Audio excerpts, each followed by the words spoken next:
கடந்த ஆண்டு சார்னியா எல்லை வழியே $2.3 மில்லியன் மதிப்புள்ள ஹொக்கைன் போதைப்பொருளை கடத்தியதாக குற்றம் சாட்டப்பட்ட இன்னிஸ்ஃபீல்ட் பகுதியைச் சேர்ந்த போக்குவரத்து லாரி சாரதி ஒருவர் பெண்ணொருவரை கொடூரமாக தாக்கிய குற்றச்சாட்டில் பிராட்ஃபோர்ட் நீதிமன்றத்தில் விசாரணைக்குட்படுத்தப்பட்டுள்ளார்.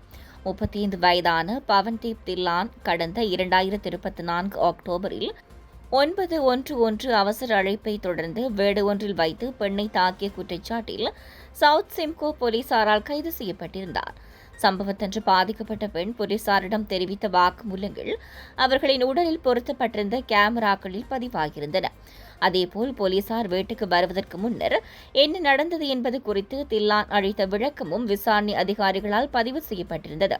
அந்த பெண்ணின் பதிவு செய்யப்பட்ட வாக்குமூலங்கள் நீதிமன்றத்தில் திரையிடப்பட்டன.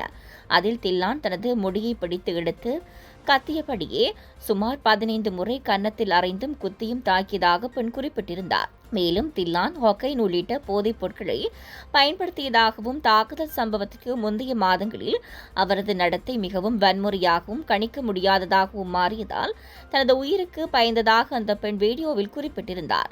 இந்த சம்பவங்கள் நடந்த சில மாதங்களுக்கு பிறகு சார்னியாவில் உள்ள ப்ளூ வாட்டர் பாலம் கடவையின் வழியாக லாரியை ஓட்டி வந்த தில்லானை RCMP மற்றும் கனடா எல்லை பாதுகாப்பு முகவர்கள் கைது செய்தனர். தில்லானின் லாரிக்குள் 4 பைகளில் அடைக்கப்பட்டிருந்த 86 கிலோகிராம் ஹொக்கைன் போதைப்பொருள் கண்டுபிடிக்கப்பட்டதாக எல்லை பாதுகாப்பு அதிகாரிகளும் போலீசாரும் தெரிவித்தனர்.